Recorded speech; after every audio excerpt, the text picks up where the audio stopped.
Hi, and welcome to the Adored Woman podcast. I'm your host, Naomi Thompson. Today's episode is an interview I did with Pearl Mashour from the Female Fluence podcast. In this episode, we spoke about everything from fear of intimacy to dating over 40s to infidelity to how to speak to men to how to date nowadays. The conversation is very rich and very full. And whether you are dating and looking to meet and marry the love of your life, or if you are in a relationship and you would like to increase the connection, reignite the spark, and draw him closer to you, this conversation is going to be gold for you. I really hope you enjoy it. Naomi, it's a pleasure to have you from the UK. I really appreciate it on Female Fluence. Thank you for being on my show today. It's an absolute honor. Yeah, it's wonderful to be here. Thank you. Thank you. So let's start. Let's start by getting to know you. Tell us a little bit about yourself and what made you become a dating and relationship coach. So I am a dating and relationship coach, and I work with women, and I became a coach because I needed a coach. I needed me. The coach I am now is the coach that I needed way back when my marriage exploded and it became incredibly painful, and I did some fast track learning.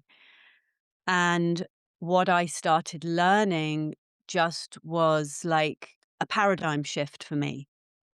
And it just set me free, I suppose, is the best thing I could say. It set me free to kind of really have the love that I deeply wanted. And also, I just grew so much as a person. I learned so much that I just thought every woman who wants this work needs to be able to have this work. I want to share it. And suddenly I had a complete career change. And then here I am. How And long were you married? I was married 17 years. Okay. That's hard. So what life transitions impacted the person you are today? I mean, besides your divorce, would you say that divorce was the major thing? I think you had mentioned there's another situation in your life, right? Yeah, I mean, I would say there was absolutely what happened in my marriage, and I'm really open about it because as women and all people, we go through such painful experiences, and when we're going through them, it can feel so lonely. Like I'm alone dealing with this awful thing. But my husband was unfaithful, and gosh, it's so common. So many women listening will have experienced this, and when it's happening, it feels like your world just falls apart. I felt like I was made of glass and I'd shattered into a million pieces. Right. And the ground beneath my feet was just turned into the ocean. It wasn't steady anymore. I didn't know what I could believe and rely on. But what started to happen, Pearl, is like as all those pieces started landing, I started to feel different. I started to feel different in my skin. And when I looked at the woman in the mirror, and anyone listening who is going through the pain of discovering of infidelity, look at yourself in the mirror. Look at that woman who is going through that pain. Look at that brave, courageous, amazing woman. And that's what I did. I used to look in the mirror and go, oh my God, who are you? Who are you getting through this? And and also, it's in those situations in Right. life, I had a choice. I could go through life guarding my heart, not trusting men, being hypervigilant. Are they going to let me down? Are they going to Mhm. betray me? Or I could learn how to trust myself to be okay no matter what happens in life. I could grow as a human Yeah, and as a woman because we're powerless over people. We're powerless over what people do. exactly. So those kind of times in our lives are the times where we choose, we grow or we don't. Crumble, right. Yeah. Yeah, yeah, Was yeah. there what could you remember, like, there was that a moment when you were as you were saying, looking in the mirror, when you looked in the mirror and finally you saw somebody different? You felt that shift, the growth, right? And you felt stronger than you could ever possibly imagine yourself. I think it was in the depths of the shock and the pain. You know, when your body's kind of vibrating, Mhm. your body's tingling, your heart's pounding. It's like your nervous system just goes crazy. And I just remember just being in the bathroom, washing my hands, looking round in the mirror, and just stopping, and just that moment of going, "You can do this." And I probably said something like that to myself. "You can do this. You're doing amazing." And just having the validation of the woman in the mirror was what I needed. And our friends can tell us and be there and cheerlead, but deep down, sometimes we don't believe it. Right. But when you hear it from the woman in the mirror, Yes. That's more something different powerful happens. than anything. I don't know Yeah. if you're familiar with, Mel Robbins, but I love her, and I completely love the concept of giving yourself a high five in the mirror every morning, so I have made that a habit. I've even made, a little tiny sticker where I do my makeup, so it's like a constant reminder, and just having that, like, "Hey, I'm doing great, like, it's another day, I accomplished this, or today I'm gonna do this," and just feeling really empowered. So the mirror is really powerful because you see you. And a lot of times we go through life and we never see ourselves, right? So that's the key. Yeah. It's being you, your own best friend, and being your biggest cheerleader Yes. is like just so key. And we can do the opposite. And I believe, some people harm themselves physically, but I believe there's a whole lot more self-harm that goes on inside our heads. Mentally, yes. Yeah. Mental So self-harm true. by the way we speak about ourselves, the way we put ourselves down, and even sort of jokingly putting ourselves down with our friends. I believe our subconscious doesn't know the difference Yes. between what's true and what isn't. And so if we're speaking badly about ourselves, we're not having our own back. Yes. Yeah, it's very true. Now, why do you think a lot of people keep choosing the same unfulfilling relationships? Is it because, like we're talking about, this self sabotage or limiting beliefs that a person has, that they keep going after the same relationship that realistically it's not going to work, but they just follow that same pattern over and over again? Okay, we're talking fear of intimacy here. So I I work with the idea that we all have a certain intimacy limit at any given moment, like a certain tolerance for the amount of intimacy that we can handle. And that will have come from our conditioning and our upbringing and everything we've experienced right up until right here and right now in our life. Okay. So what happens is we unconsciously choose partners who have that similar intimacy limit because they will feel safe on a certain level. So if I can handle like this close of intimacy, then I will choose a partner who can handle this much of intimacy, because if someone is more intimacy tolerant than me, I'm just gonna You feel wanna pull away claustrophobic, from them. right? Yeah, you're like, oh my gosh, I Yeah. need personal space, right? Yeah, that's what I hear women say. "Oh my god, I need space. Oh, it's too overwhelming." Yeah. Or sabotaging thoughts like, "Oh, he's just too nice. He's a nice guy, but I just have no chemistry with him." Or he's more kind of like a friend. Or sometimes we'll find ourselves finding fault with something about his looks. "Oh, he's just got a funny way that he walks, and I just don't like that. He's not Yeah. tall enough." And all of that is, to put it bluntly, is a fear of intimacy. And, I think so often we've blamed men for being intimacy avoidant, and some are. But I would say women are petrified. We're petrified of intimacy. We're petrified of being really vulnerable.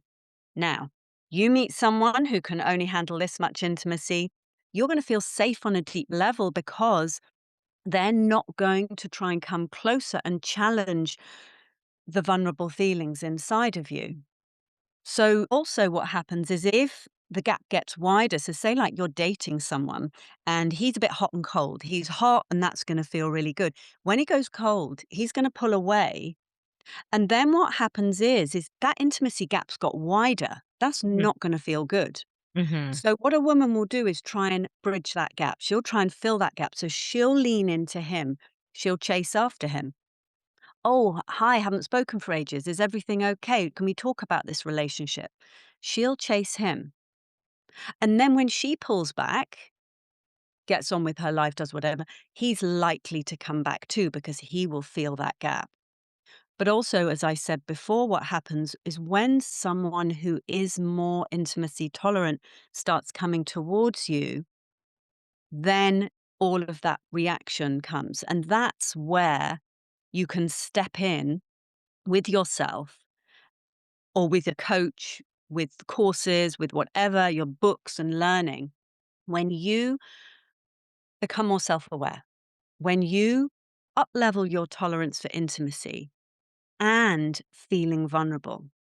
So, really, vulnerability here is key and learning how to feel safe with being vulnerable because more intimacy equals more vulnerability. So true. A lot of us have that wall, and a lot of it has to do with childhood, past relationships, how we've been hurt, and so it's just so hard to be so real and vulnerable. Now, many of us are familiar with the 5 love languages. I actually have the whole series. I have the one for the children, the teenager, the couples, the marriage. It's the words of affirmation, quality time, physical touch, acts of service, and receiving gifts. But how many truly understand their love language? I feel like if everyone was kind of in tune and knew what their true love language was, it'd be really beneficial in a relationship. And how can expressing this with your partner actually deepen your connection? Because I mean, our partners are not mind readers. They don't know exactly, if your partner is bringing you roses, but instead you would have really loved like a hug. You want more touch, but he's just giving you gifts, and you're like, well, this is if you kind of or give me more time, I would appreciate that more. They don't know that, and then you keep getting disconnected. Yeah, the 5 love languages are an incredible tool. And again, they're a great tool for self awareness. The more self aware you are, the more you understand yourself and what you deeply need, you're going to be more able to discern if a relationship is right for you or a situation. And especially when we look back at our exes, that's a very good and what we weren't happy about, what we wanted more of, what we complained about. Um, for example, I always seemed to when I did the 5 love languages quiz, my love languages are physical touch, words of affirmation. I always went for men who could not tell me they love me. Always. It's like from being a teenager. And my ex-husband, really not affectionate. Just not affectionate at all, verbally or physically. So what was it in me? And that's where you can raise your self-awareness. You can go, well, what is it in me that's choosing Mhm. that? Right. Again, we come back to this intimacy tolerance. If I choose someone who's very affectionate and verbally affectionate with me, I am going to feel more vulnerable. Mhm. So, knowing that about yourself is just an incredible tool to be able to discern the kind of partner, especially if you're dating, knowing that you can go, actually, I can even have this on my dating profile. You know, what's Right. important to me? Affection. Yes. And the other thing is it can really help you understand when you have had a lifetime of not having that love language met. What you can also do is I asked myself and I said to myself, how affectionately do I speak to myself?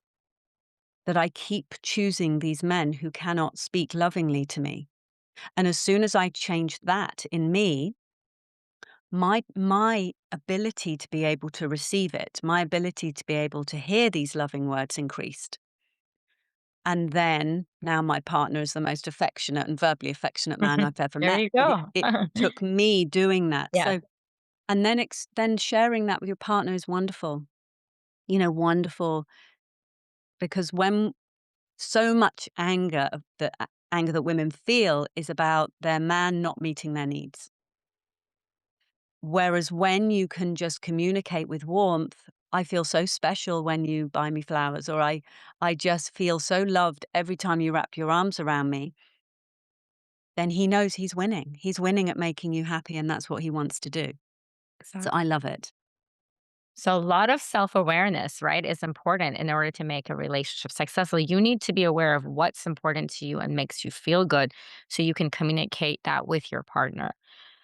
Now, Naomi, what are the three impactful tips that you want women to know, and what is your mission? Because I know you're kind of on a mission to changing things around, right, in relationships and for women. Yeah, I mean, the first tip I would say is know what you want. Even if you have been in a relationship for years or you are coming out of the divorce and you are newly dating, first off, what was it you dreamed of? What was it you really wanted when you were young? And then you felt you had to settle for something less Hmm. because, or you settled for what your culture thought you should have, your family thought you should have, society thinks you should have. So know what you want, own up to your desire. And that would be the first one. And really, not just what do you want? I want a guy who's tall and well educated and earns well. Those are surface level Right. ones. But More deep. what about like I want to feel safe and like I can just breathe out when I'm with him? How many women just want to breathe out? How many women want to let go of the reins of their life, of all of life, of everything? How many women want to stop holding up the world when they can just breathe out? That, if you make that your want, that's going to be far more powerful. The second, I would say, is really understand feminine energy and learn how to be in your feminine energy if you're a woman. So many, or you identify as a woman. And because so many of us women feel that we have to be in our masculine energy, which is the thinking, the problem solving, the strategizing, the doing, and the giving. We Right. nurture our children. That's masculine energy. Hmm. And we need to do that. We've got to be good problem solvers and doers and with our kids. When we try and do that in relationships, offering him unsolicited advice, trying to solve his problems for him, um, chasing in the dating process, organizing the dates, telling him where to park. You know, it's like we become like his mother Yeah. and he'll get turned off. Or a woman will just attract very passive feminine men that they'll just end up getting angry with. But so if a woman really wants that kind of masculine man who will cherish her feelings and lead a relationship, learn how to be in your feminine energy. And there's so much help out there to do that. And the third is really one of my favorite. Make the relationship you want the prize, not the man. Even if you are married to the best man in the world, he's not the prize. The relationship you want is the prize. Right. And when a woman is making a man the prize, especially in early dating, she is going to be feeling urgent. It's going to be all about him. How can I be more so he likes me more? Or how can I change him to be more like the man that I want him to be? Our focus is all about him. And a man will feel that, and it Hmm. won't feel good for a woman.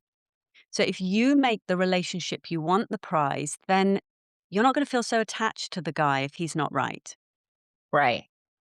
If the relationship I want is one where I want to be married, I want to have children, I want to feel safe in his love, like I know he's not going anywhere. He's just adores me. And I'm dating a man who is not sure what I want, blah, blah, bit non committal. That's not going to work for me. But if I have made him the prize, I'm not going to want to let him go. I'm going to be trying to mold him and I'll be waiting for a decade for him. I've seen so many women do that. Whereas you make the relationship you want the prize, you just keep moving towards it. And the right man will be there by your side. And you can leave behind everybody who doesn't want what you want or isn't aligned with you. Right.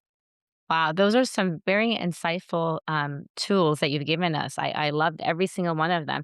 And there's some that you never even think about. But once you acknowledge it, I'm like, you are so right on the spot. Like, that's exactly how, we do it the wrong way, right? Because we get obsessed about the man and not the relationship and, not actually understanding why we're together. And so he's going to feel that as well.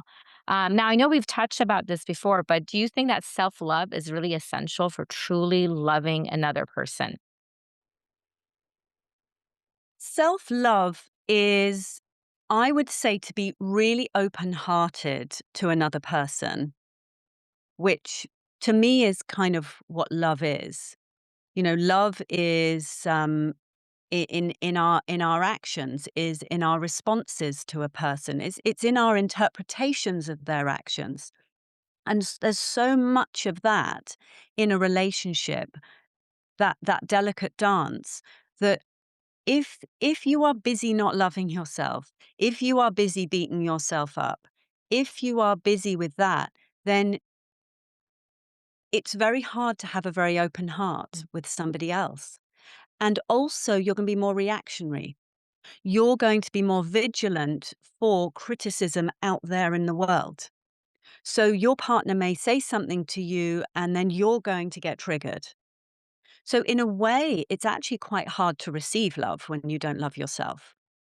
Right, People say you can't be loved unless you love yourself. And I disagree with that. I believe you can be loved, but you may struggle to receive it and you may struggle to feel it. right, right.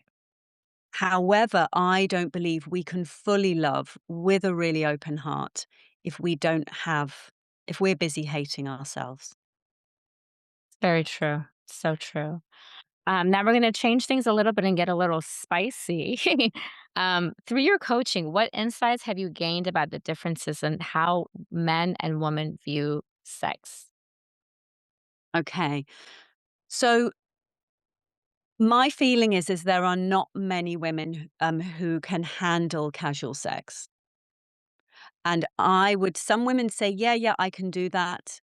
And I'm fine. And I don't get attached. And I would say that women who say that may well have to shut down their feelings and their heart to be able to handle it. And, but because we get more hormonally attached, we produce more oxytocin than men do when we have sex. We do get attached, and to be honest with you, biologically that makes sense. We need to attach, then to mate, and to feel safe enough to do the most vulnerable thing, which is carry a child, give birth to a child, and raise a child. So, so we are kind of busy getting attached, and when I know your question wasn't specifically about casual sex, but when we do start having casual sex, Right. we're in danger of getting hormonally and chemically attracted to someone who really may not be right for you, but our brains and our bodies are going to try and make them right. So, for me, it's not a moral issue about when we have sex. I think it's just a woman has her own sovereign choice. It's her body, it's her choice. It's just to be aware, can I handle it? Can I handle having sex with him and not seeing him again and still keep my heart open? I Right. would say if a lot of women really dug deep on that, they couldn't. Whereas for men, they don't produce as much oxytocin. For men, when they have casual sex with someone they're not committed to or in love with, it can just be sex and they can just walk away in a whole different way. I remember a guy saying to me, he said, "Yeah, I was with this woman and I kind of realized she was using me for sex. Hurrah." He was fine with being used for sex. How many women would be okay with that? I mean, it made me laugh because it Right. highlighted it. Whereas in a loving relationship, a man will really feel so much love when he has sex with the woman he loves. It Right. really, really builds connection for him. It's a time where he can really just let go in a way and let go and experience a lot of intense feeling. If so many men are living more up in their head, and women are stereotypically the ones that are more emotionally connected. this is a time for a man to really experience that feeling state. And, I believe there's a lot of truth when they say a man needs to make love to feel loved and a woman needs to feel loved to make love. And Right. so, that there for me is a difference of when there's a committed relationship and there's some real love and care and versus when there isn't.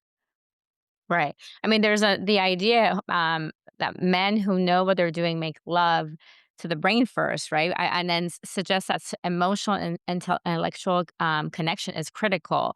Can you I mean, I guess you already kind of did what this means, right? And how it impacts intimacy, because that is so true. It's how the connection is there and how, as a woman, we view sex versus love and how a man does. So it's an Yeah, interesting but saying. also I would say, in a relationship, foreplay happens before the bedroom for a woman because, the speaking her love language, Right. Yeah, we go speaking her back to love that. language. It's like, does she feel cherished? Does she feel romanced? Does she feel like she is the s her man's special woman, you know? There's no mistake why flowers are still enduringly romantic.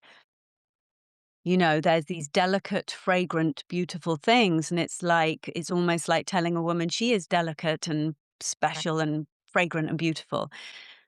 So, is she getting hugs and strokes throughout the day? Is she feeling heard and seen and cherished? You know, so yes, absolutely. I would say foreplay and turn on happens before the bedroom for a woman. If a woman is dating and a woman and man dating, it's little things like the man leading the dating process can be such a turn on for a woman. She may not be sat there feeling physically turned on, but what it does is it turns her on to him and to the idea of him because if she feels that he's got that consistent strength, that providing energy, it makes a woman soften. And when a woman softens, she's going to be more sexually receptive. Right. So, yes, I very much agree that it starts before the bedroom. I totally agree with you. Now, why do you think some married women often struggle with intimacy and sex at different stages of their lives? I mean, do you have clients that come to you and talk to you about this after they've been married for a while, that things have changed for them, or they have, you know, they I guess with the day-to-day things that we have to do. I mean, our brain is running through all the things we have to do, and it's so hard for us, like you're saying, to become soft and let go and just feel sexual, because it's like, oh gosh, your to-do list is just running all day long. Yeah, absolutely. I would say there's various things at play. One is perimenopause and menopause for women. It's making sure women take care of themselves hormonally, whatever, spiritually, exercise, all of those things. And also honoring the fact that her body is changing and there will be some changes and so many other women are going through it as well and there's so much help out there. Sometimes we can feel like, "Oh my gosh, what's wrong with me? I don't have the libido I did when I was 30." Yeah, But actually your body is different, but it doesn't mean you can't have that. And the other thing is how relationships lose their polarity. So when a relationship has lost its polarity, a woman is not feeling um, cherished. Maybe she feels like she's got an extra child with her husband. I mean, how sexy is that going to be? It's really not going to not be. so much. And if she is feeling like a parent and then nagging and hassling, he's going to feel like he's got a mother. That's just not going to work for him either. So, bringing the polarity back in a relationship, and you don't have to have a conversation with your partner to bring it back. As in, you don't have to sit down and say, "Hey, let's talk polarity." By shifting your own energy, you can change things. And again, that comes back to a woman. Learn how to be in your feminine energy. If you find yourself doing the ABCs a lot with your man, advising, blaming, and criticizing, suggesting, giving advice, fixing his problems, nagging him when he doesn't, all of those things, then that's a great clue that you are just in your masculine energy. You'll feel annoyed with him, frustrated with him, turned off. When you stop doing that, and when you soften into your feminine energy, which is your feelings, the things that light you up in life, do what? What was it you used to do before you got busy with kids and career? Can you Right. fit in that dance class? Get into your body again.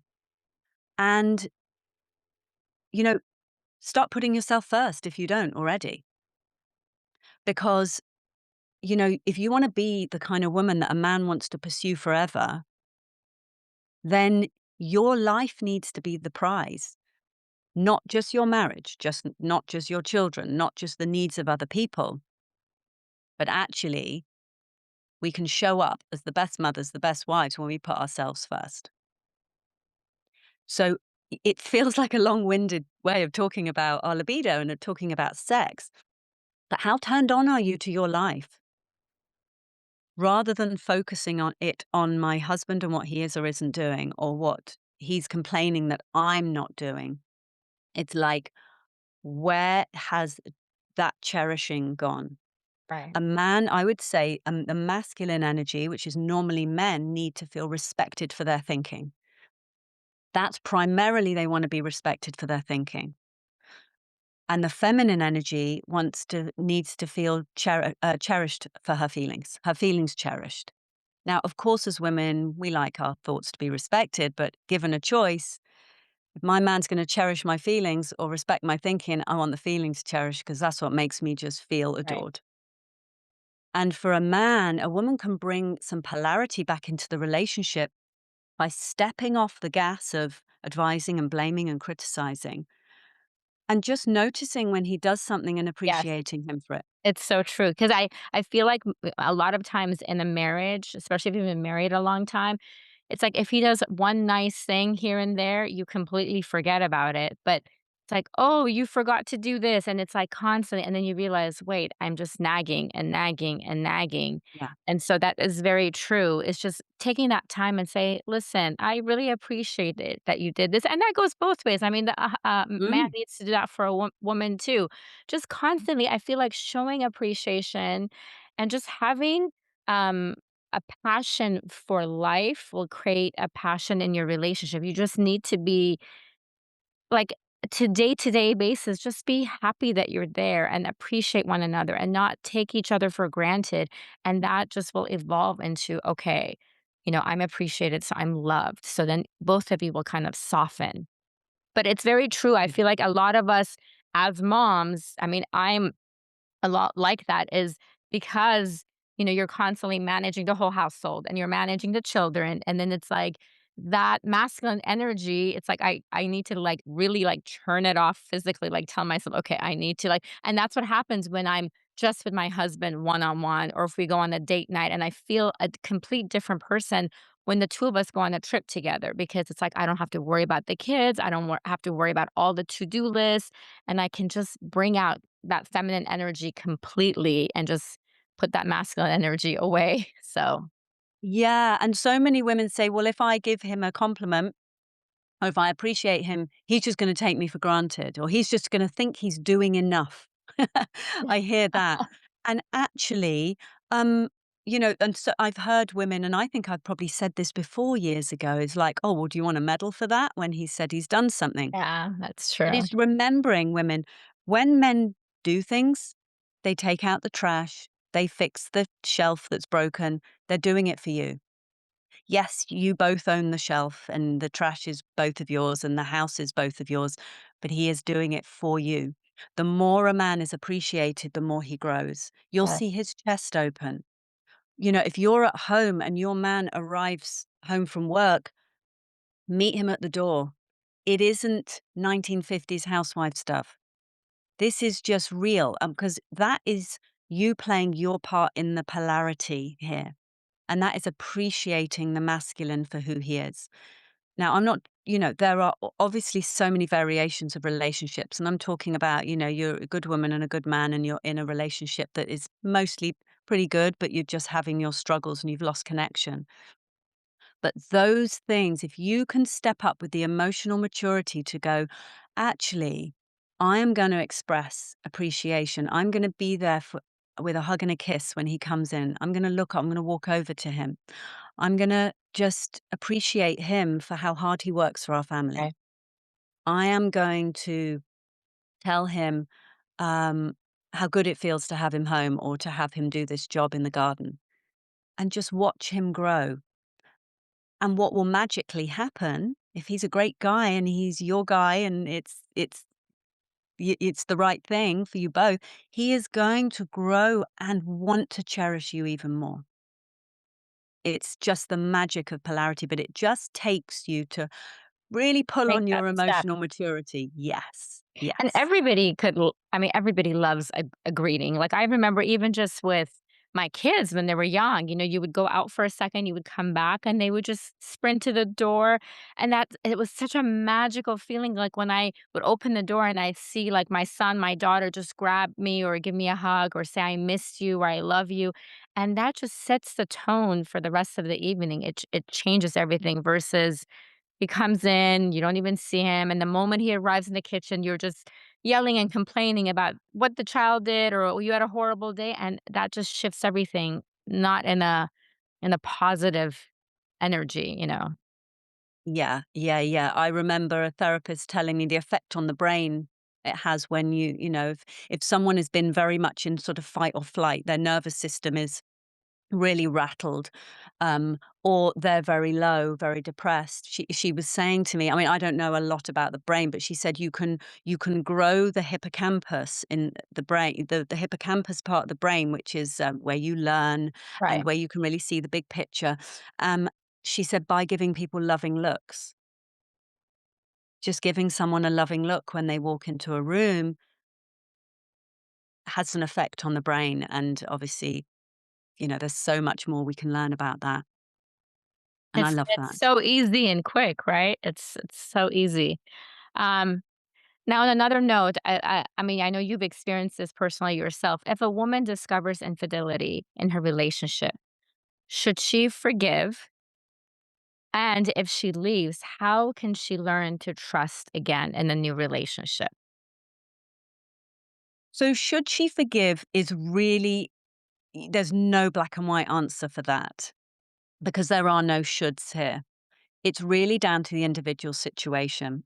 Is he showing you with his actions that he really is sorry and there is both of you are willing to have change in your relationship? Because when infidelity happens, you either would have to grow and really grow as a couple, and your relationship is going to look different, whether you're together or whether you're not. So it either needs to grow into something deeper and more connected, or it will be a relationship full of resentment, or you leave. And to be able to explore with someone and to know if you will know if your man is kind of showing up in a different way. Is he willing to, has he been unfaithful before? If so, is he willing to go to therapy to really look at his pattern? Is he willing to do the work? Is he willing to hold space for your feelings? Is he willing to talk about it for as long as you need to? Is he like there and receptive? Or is he telling you should have got over it by now? For God's sake, don't be ridiculous. Right. You're just making a fuss. Do you feel cherished? Do you feel safe to be able to express your feelings? So really, whether you forgive or not is we can forgive someone and leave the relationship. I forgive my husband. We have a really good, very caring relationship now and co-parenting. I forgave years ago, but it doesn't mean I stay with him. Right. Right. And if a woman then divorces, I would say you can trust again when you learn to trust yourself. You know, do your learning. Drop into your instincts and go, "What do I need? What do I need? Do I need some therapy? Do I need to take myself away on a retreat? Do I need books are you drawn to? What speakers are you drawn to? Grow as a human." Mm. You know, we so many women grow up to be strong on the outside, strong and armored on the outside, because inside we feel somewhat vulnerable and weak, and that doesn't feel good. So it's like I'm strong on the outside and I am going to protect all of that Have an on the inside. armor. Yeah. Yeah, armor or like a wall. And it's like we've got to hide that at all costs, that vulnerability. So what it feels like is you get together with someone first and your arms are wide open and you're like, just love all of me and just get to know me and climb over all my walls, but only come this close. This is like, this close feels okay. Closest. Right, right. Yeah. And what happens then is we're going to attract people who only want that close, you know, because we're not going to be fully open. However, so when you learn how to become strong on the inside, then you don't need to wear your strength on the outside. When you're strong on the inside, you can be soft and feminine and vulnerable, and life can ebb and flow and do what it needs to do and do what life does do. It's full of beauty and terror and everything. And you know you're going to be okay no matter what. It's like the analogy I'd love to share with your listeners that I created for this is like an egg. You think of a raw egg. It's got its shell, but it's got to keep that shell intact because if it breaks, it's insubstantial. It's like it Right. won't hold together. And I feel on a deep level, we feel that if we are too vulnerable, if he gets to know me too much, he's going to see what isn't substantial inside of me, that I'm not good enough, that I'm not worth loving on a deep level. But the opposite to that is like being a peach. You know, a peach has her seed of strength on the inside.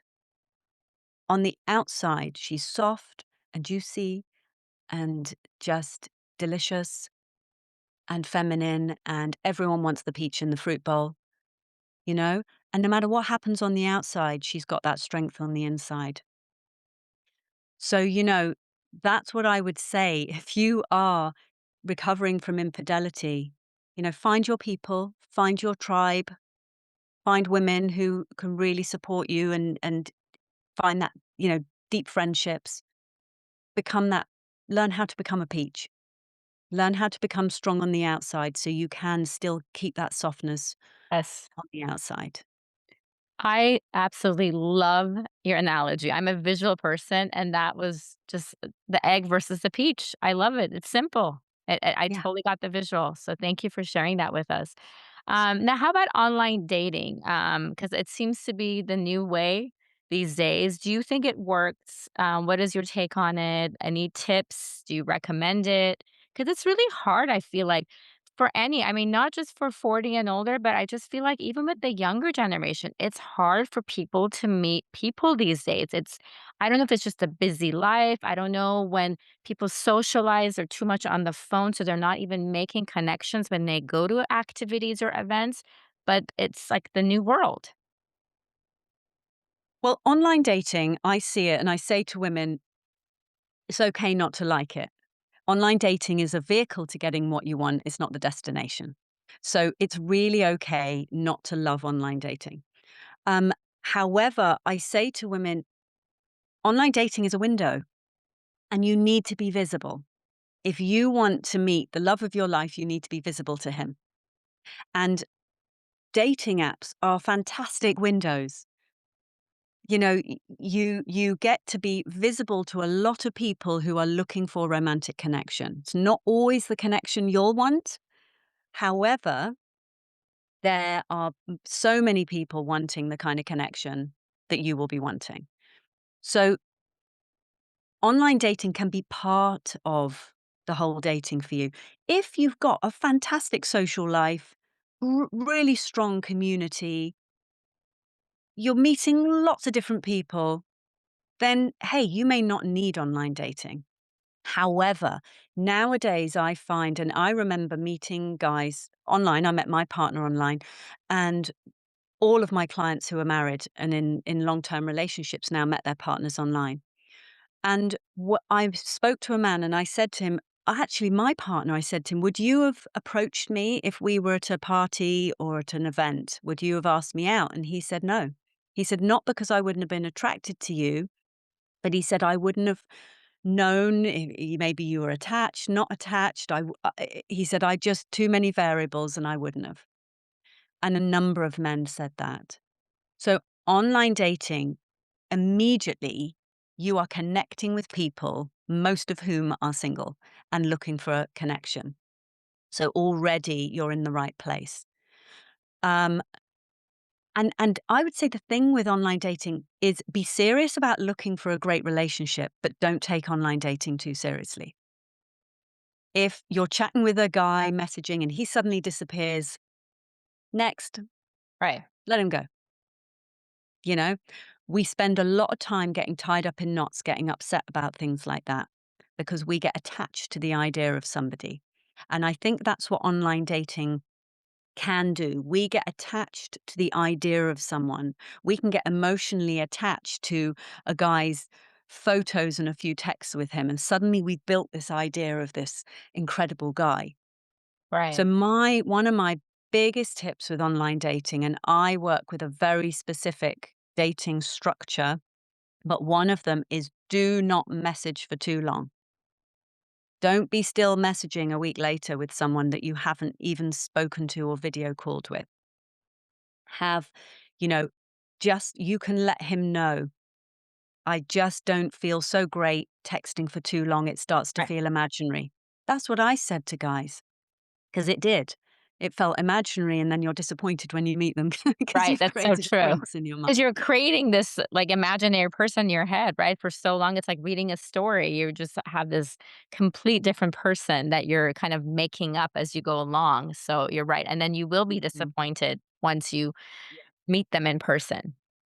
It's a And really what good it does advice. as well, it sabotages your chances then of really meeting your partner because you will start getting burnt out, and you will get fed up with dating, and you will just feel you'll be on this emotional roller coaster. Whereas just having that keeping your eyes on the prize, and the prize is the relationship you want. The guys on there are not the prizes. They're not It's not an app full of prizes. It's just an app full of guys who could potentially be great partners for you. And also to remember, if you are in your 40s, 50s, 60s, and accepting anyone who's been widowed from a great relationship, but if you're not in a great relationship, then I want you to take on the idea you don't know your type. Because if you did know your type, you would be with them and married and in a great relationship already. That actually we need to relearn our type. And online dating can be amazing for that because all your old patterns will be there online and you will find yourself drawn to all of them like a moth to Right. a flame. If you can catch yourself doing that, Doing it, right, and again, it comes to that self awareness. If you can go, oh my goodness, I'm and doing the doing it same again. thing. He's just the same kind of guy in different clothes. It's a familiar feeling. Then you can start just getting curious about dating guys who are not normally your type and going, okay. And another piece of advice I would give is say, chemistry very rarely leads to compatibility, but compatibility can absolutely grow in chemistry. So are you choosing compatibility first and then getting curious and seeing if chemistry can grow? Or are you choosing chemistry first and just having your fingers crossed, hoping compatibility will grow? Right, right. And that having those distinctions for yourself, it's going to make dating feel so much more effortless. You'll start to be able to discern, is this man great partnership material? Or is he just triggering my nervous system? That's great advice. So, last question. When you're in a challenging relationship that seems to be getting progressively more complicated, more heavy, how can you determine whether it's time to leave or continue to work on it? Especially like, I mean, if you're in a long marriage, like you've been married for 30 years and you've had 3 kids, and you just feel like, wait, if I leave now, have I wasted all my time, or who am I? How am I gonna go? And I just feel like that's hard too, especially when you're at a certain age and you're so afraid. You haven't dated for so long, you've been married forever. But how do you know if you need to invest, like, or how much time do you keep giving it? Like, see the marriage therapist, keep talking, trying to figure it out. Because Mm. I've seen it sometimes in, in relationships or my clients where they're just going through the same cycle over and over and over again. And I'm just like, when are you going to kind of make a decision? Either you guys are going to move forward and really work on this, or you're gonna just call it quits, but this cycle isn't even good for the children either. Mm. Um, it's kind of understanding that in a relationship, we have a whole load of relationships happening. We've got his relationship with himself and her relationship with herself, her relationship with him, his relationship with her, and all the interpretations and all the kind of the triggers and everything that goes along with that. And then we have the relationship itself, which is like bigger than the sum of its parts. When I get together with you, what kind of relationship do we create? And does that relationship feed us? You could be the loveliest person in the world. I'm the loveliest person in the world. But if what we both bring to a relationship does not sustain us, does Right. not meet our relational needs, then actually, is this relationship great for either of us? But, as well, first off, it takes stepping off the high horse that we can get on. It takes humbling ourselves sometimes and going, okay, what can I be responsible for in the breakdown of our marriage? Not that I'm responsible for the whole thing. And that was the question I asked myself. When I discovered my husband's affair and got over the initial shock, I said, okay, Nemi, what is my responsibility in the breakdown of our marriage up to the point he chose to have an affair? Because it's not all my Right. responsibility, and I'm not responsible for his choice. But yes, I was there in that marriage. So if you can ask yourself that and say, well, what am I responsible for? This is how I showed up. Because believe me, if you don't look at it now, you'll take it with you to the next relationship. And Okay. I would say we all have baggage, but just make sure yours can fit under the seat. Are you lugging a shipping container around with you from one marriage, then to the next relationship? Or with the father of your children, are you there looking at each other vulnerably? And that may be whoever's listening, you're the one to start the vulnerability rather than waiting and getting angry with him for not. To actually say, "Okay, this is where I feel I was responsible in this state we've got to, and I wanna learn more about how to not do that." Because you're investing in your ability to be in a great relationship, whether it's with him or with somebody else. So and then you know what? You will know if that person's willing to come along with you. Right. Are they willing to grow as well? Are you guys on the same journey, the same pathway? Yes. But it takes one of you to step off that kind of drama triangle, the victim, the persecutor, rescuer. It's his fault. He does this to me, poor me. Being a victim is so seductive. We all do it and we've Yeah. all done it in relationships. But if you can be the one to step off that, And like you said, be humble. Then that you can actually yeah, see what's happening. yes. Yes, it's magic. It's magic what happens to relationships when we are humble and when we take responsibility and when we're accountable. It invites vulnerability. Not everyone accepts the invitation, but then you just get your information. Right. Wow. We have talked about so many things, Naomi. Today, you have sincerely inspired us to believe that every woman can find love. You have emphasized that if we desire love, we can achieve it. It's not about failing at love, but instead about overcoming a lack of self awareness and self love. Understanding that our vulnerability is our greatest strength and a powerful magnet for deep, connected love that we seek is crucial.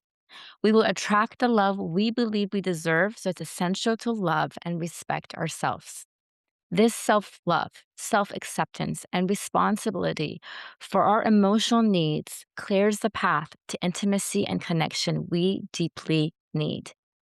Whether nurturing a current relationship or searching for a new one, embracing this principle can make us more open and receptive. And don't forget, you can find love after the age of 40. Thank you, Naomi, for joining me on Female Fluence. Is there anything else you would like to share with us today? Well, just really, I want to say so many people think that they fail at love. And I want to say that you cannot fail at love. You either keep going and get the love you want, or you stop and you give up. And the reason I'm here and the reason you're here, Pearl, is that we refuse to let anyone in our world give up. There is nothing special about any of you that excludes you from love. Right. Deep down, sometimes we can think there's something wrong with me. There's something different about me. I'm not that kind of girl that gets all the cherishing. You are that kind of girl. You are that kind of girl, and you can. So you either keep going and keep growing and keep learning, or you give up. And we're here as a stand that you don't give up. Love that. I hope you're all hearing this and taking away with the fact that you can never fail at love and it's up to you.